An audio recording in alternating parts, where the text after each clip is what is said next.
Marilah kita berdoa.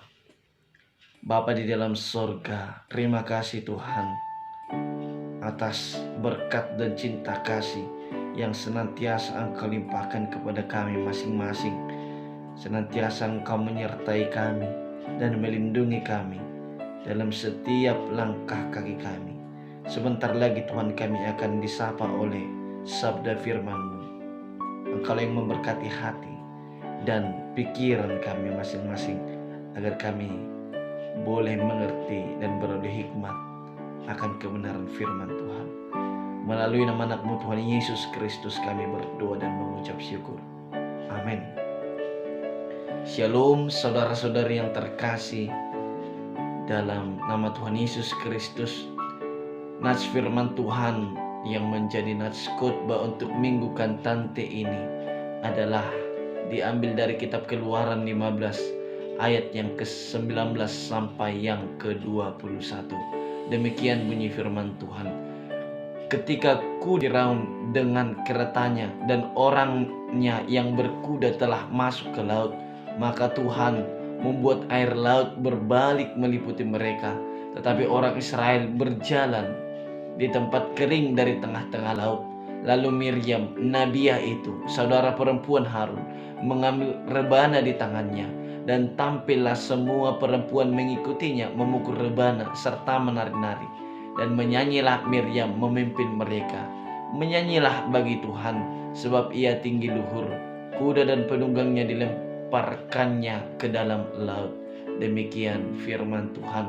Ini yang menjadi topik khotbah untuk minggu Kantante ini adalah bernyanyilah bagi Tuhan.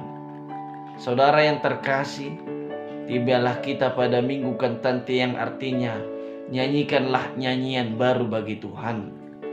Boleh saudara lihat dalam Mazmur 98 ayat yang pertama. Apa yang dimaksud dengan nyanyian baru? Apakah nyanyian baru berarti nyanyian yang baru diciptakan?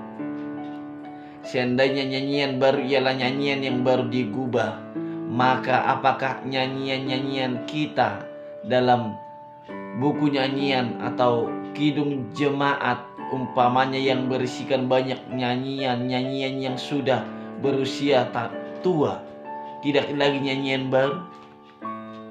Nyanyian baru ialah nyanyian yang tidak akan pernah buruk. Nyanyian baru ialah nyanyian yang selalu memperbaharui kehidupan orang-orang percaya. Nyanyian baru ialah nyanyian yang dipergunakan oleh orang-orang percaya untuk memuji dan memuliakan Tuhan.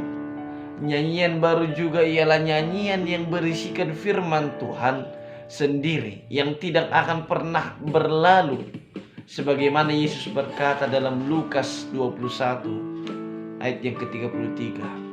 Langit dan bumi akan berlalu, tetapi perkataanku tidak akan berlalu.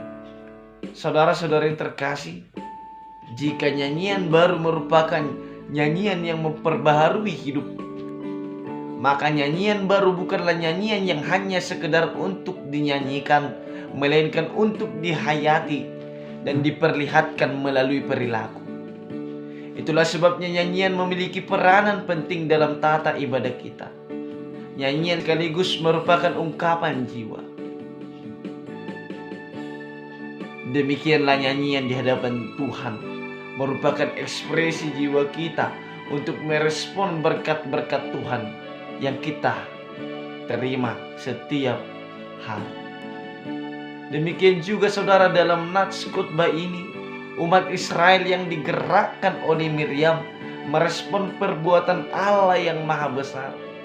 Yaitu ketika umat Israel sedang dalam pengejaran Raja Firaun dari Mesir.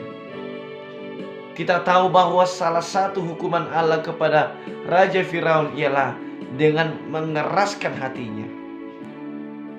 Allah sendiri mengatakan kepada Musa demikian dalam Keluaran 4 ayat 21. Firman Tuhan kepada Musa, pada waktu engkau hendak kembali ini ke Mesir, ingatlah supaya segala mujizat yang telah kuserahkan ke dalam tanganmu kau perbuat di depan Firaun. Tetapi aku akan mengeraskan hatinya sehingga ia tidak membiarkan bangsa itu pergi. Itulah sebabnya sekalipun Musa sudah mengizinkan umat Israel keluar dari Mesir karena tulah yang sangat dahsyat, tetapi Firaun dengan hatinya yang keras kembali mengejar umat Israel untuk menjadikan mereka kembali menjadi budak. Hukuman Allah bisa dalam bentuk mengeraskan hati. Saudara, semoga kita semua tidak ada yang memiliki hati yang keras seperti Firaun. Hati yang keras akan menuntun orang ke dalam kehancuran, sebagaimana yang dialami oleh Firaun beserta orang-orangnya dalam Nats ini. Saudara-saudari yang terkasih, yang pertama, Tuhan membuat air laut meliputi Firaun. Kereta dan orang yang sedang masuk ke laut, tetapi orang Israel berjalan di tempat kering dari tengah-tengah laut. Tentu kita semua telah mengetahui bagaimana bisa Raja Firaun beserta kereta kuda dan orang-orangnya hanyut di telan lautan.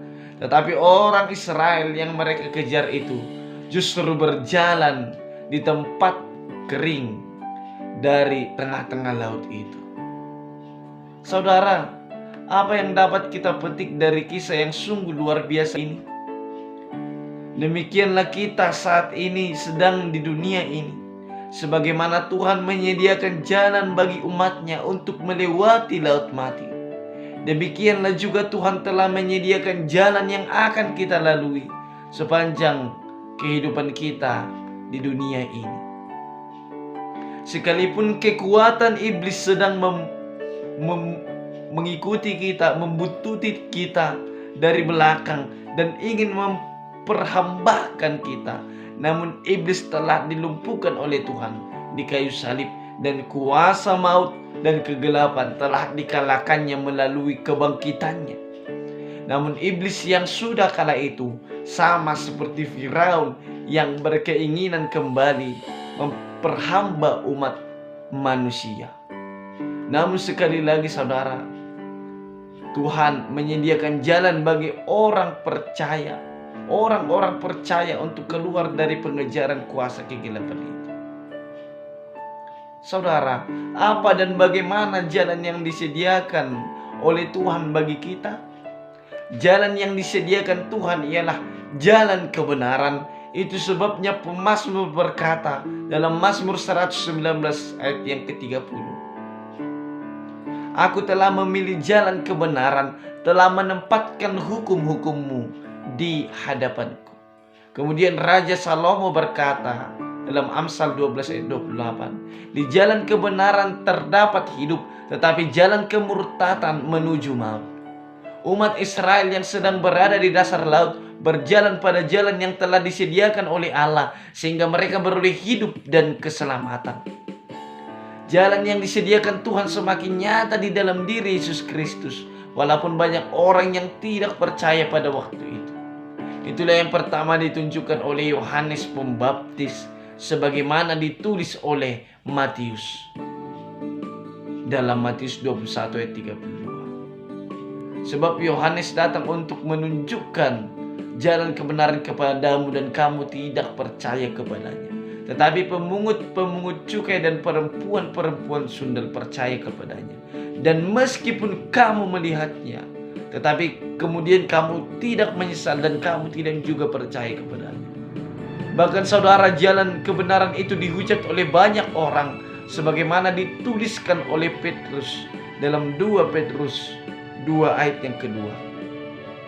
Banyak orang akan mengikuti cara hidup mereka yang dikuasai oleh hawa nafsu, dan karena mereka jalan kebenaran akan dihujat. Bapak ibu saudara-saudari yang terkasih, sekalipun masih ada banyak orang yang berjalan di dalam kegelapan, dikuasai oleh hawa nafsu, namun marilah kita berjalan di jalan yang disediakan Tuhan, yaitu Yesus Kristus sendiri. Sebagaimana Ia sendiri berkata, Akulah jalan dan kebenaran dan hidup. Tidak ada seorang pun yang datang kepada Bapa kalau tidak melalui Aku. Berjalan menuju Bapa di sorga berarti berjalan menuju kehidupan yang kekal. Yang kedua, saudara, Miriam bersama semua perempuan tampil memukul rebana serta menari-nari.